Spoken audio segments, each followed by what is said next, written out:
Hello my lovely viewers and welcome to today's video of Sports on Fauzan Harun channel, and in today's edition you can see that we are all sad, of course. We didn't win our game. Draw is like a lose to us, and I'm going to review the Chelsea Southampton Premier League encounter that was played at Stamford Bridge, which ended 3 goals apiece. And there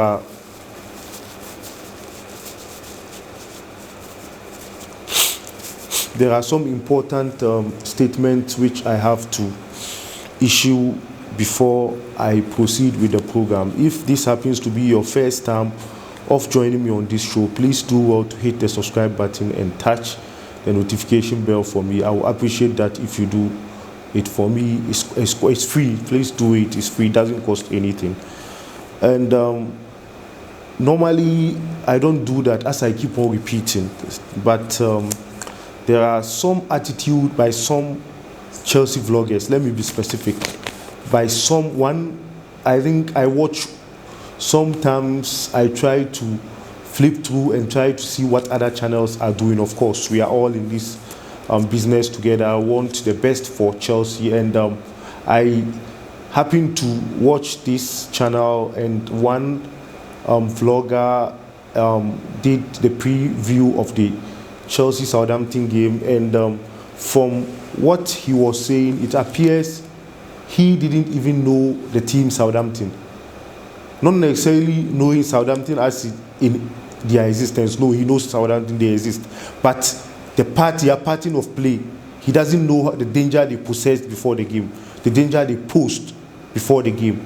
And if you quite remember, I predicted 3-0, but when we realized that Kepa is in post, the scenario is different. I predicted 3-0, but I sounded a caution that Southampton can fancy their chances because Kepa is in post.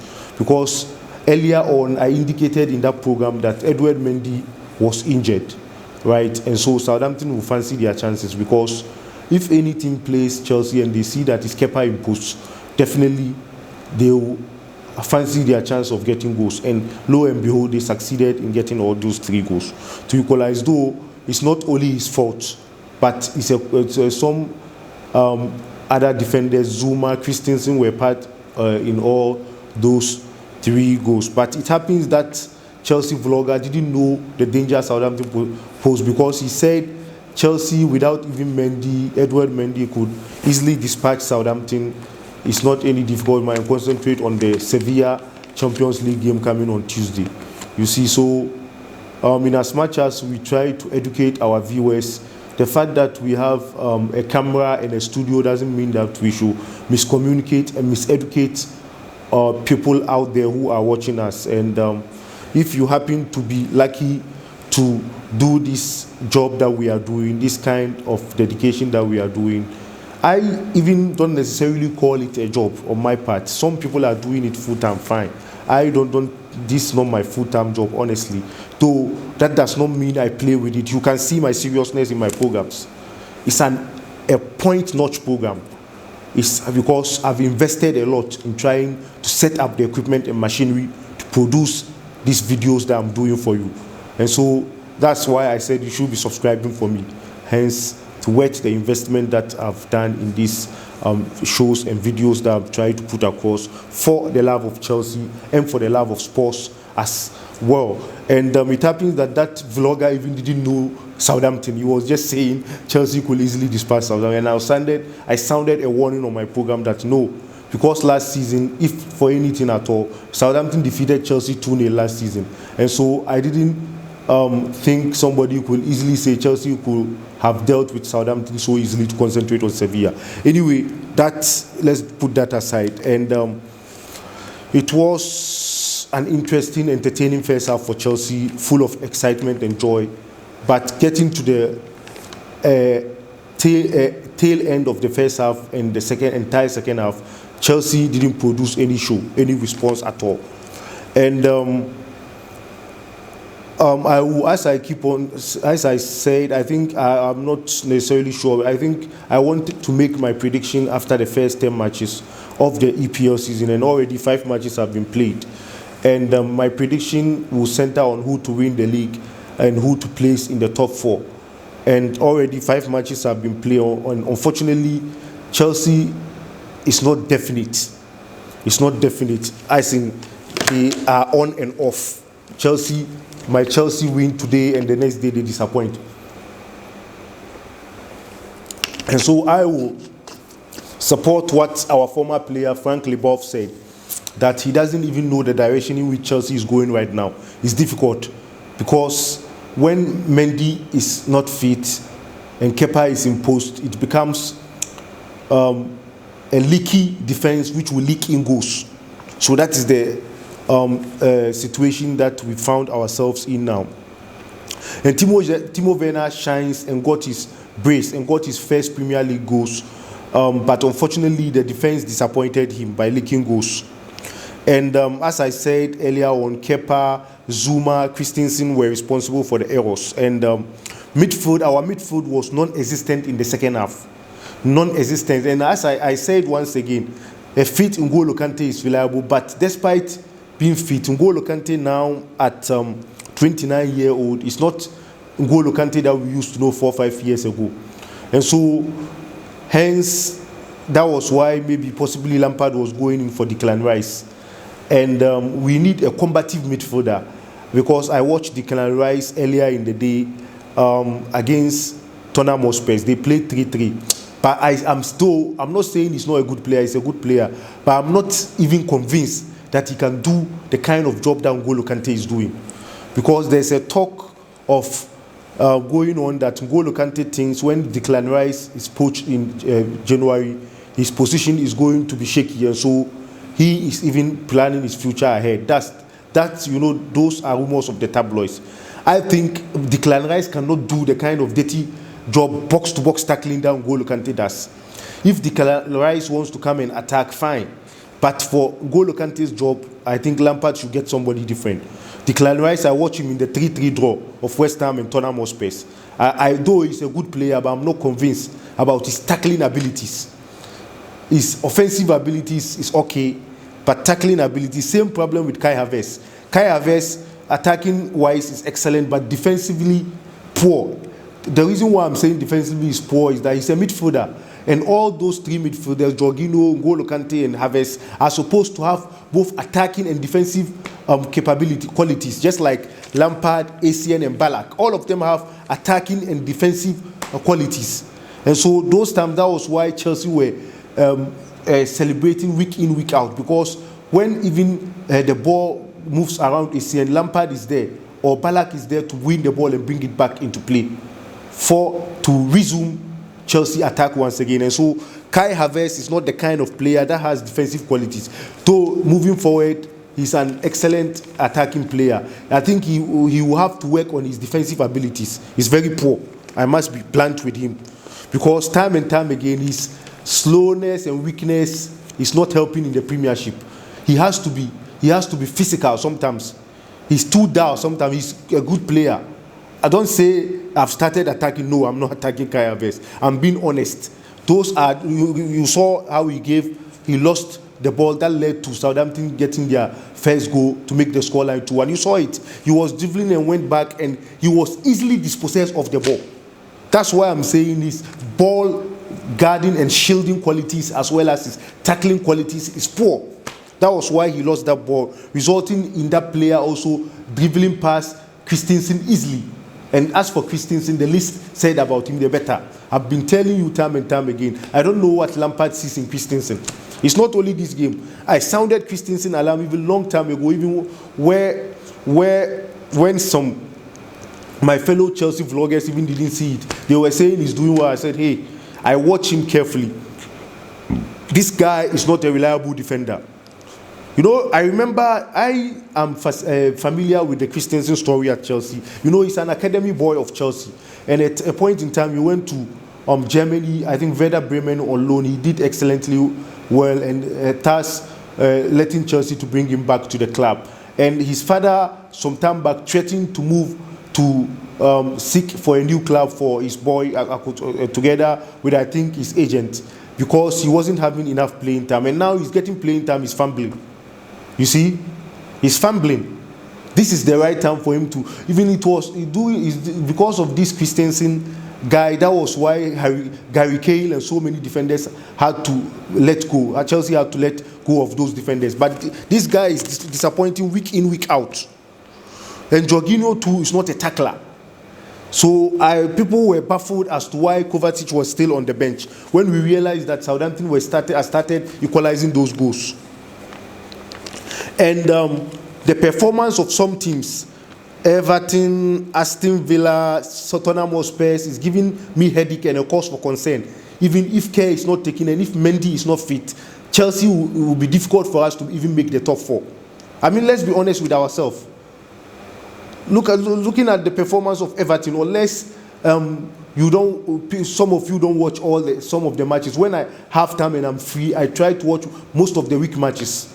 I try to watch 4 or 5 matches or 6 matches at most, sometimes every week out of the 10 games. So I know most of these teams. So when I do some analysis, you guys out there should take it serious, be viewers and Chelsea hierarchy at large, because I'm more than a scout. I'm not bragging. I watch most of these teams, and so I talked about Southampton's danger before the game, and people didn't pay. I think Lampard and the players didn't pay attention to that. Sometimes I put information across, and Lampard will adjust with the information, and the team wins. And sometimes too, I don't know if he hears it and he doesn't work with it. That is another thing altogether. Because I know this show goes far. You will be marveled and surprised to know the kind of people that even tells me they watch the show, be it here in this country, Qatar, and outside Qatar. So many people are following the show. And so if I put information across, the Lampard and his boys, at least those closer to Lampard, should inform him of the information that I put out here. And I don't know why Fikayo Tomori is not being tried in midfield, because you can see that N'Golo Kante, overload of match will make N'Golo Kante weak and not perform to his best. So Fikayo Tomori, what I know as a pundit and football follower, is that most of these defenders can play midfield. Let me tell you one thing. Michael Essien, back in Ghana at the youth stage, started playing as a defender.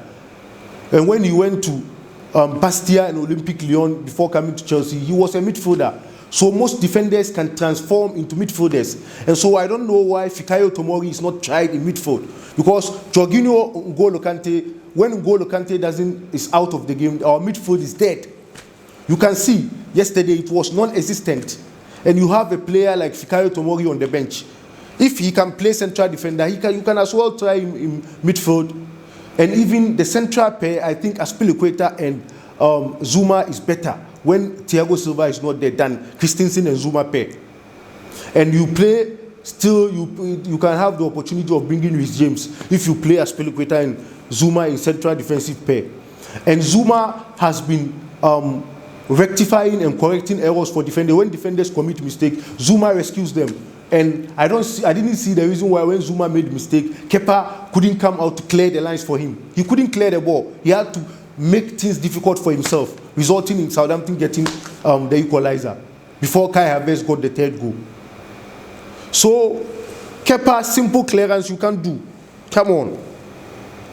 The reason that's why you are a network of team. You're supposed to work for each other.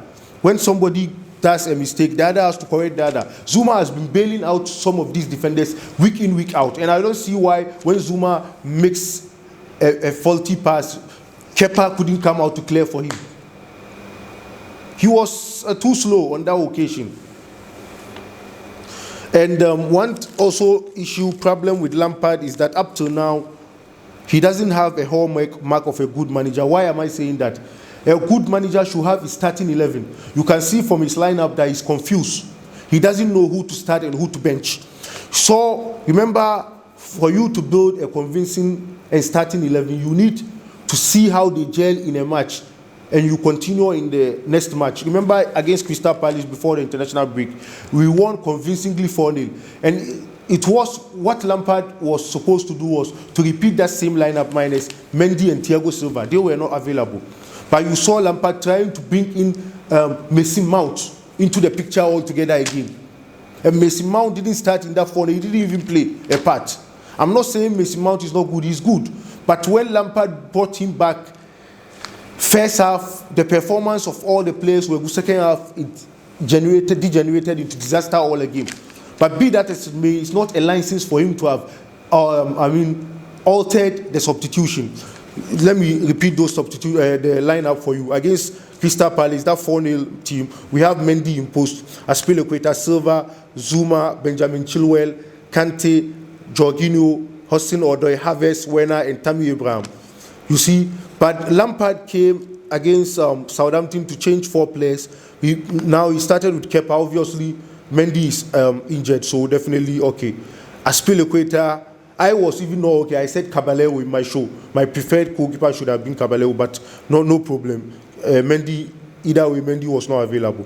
Kepa, Aspi, Christensen wasn't available. Remember, you're supposed to be Fikayo Tomori there. And then Zuma, Chilwell, Jorginho, Kante, Pulisic, Havertz, Mount, and Werner. He made 4 substitutions from the team that beat Crystal Palace. The 4 new players that came in were Kepa, Christensen, Pulisic, and then Mason Mount. Why the craze about trying to infuse Mason Mount into the team altogether? When we won convincingly 4-0 against Crystal Palace, all Lampard had to do was to repeat that same selection minus Thiago Silva and Edouard Mendy. Kalou Hudson-Odoi was on the bench. Tammy Abraham was on the bench, or even, I'm not sure whether he even made the team. You see, and Lampard changed the team altogether.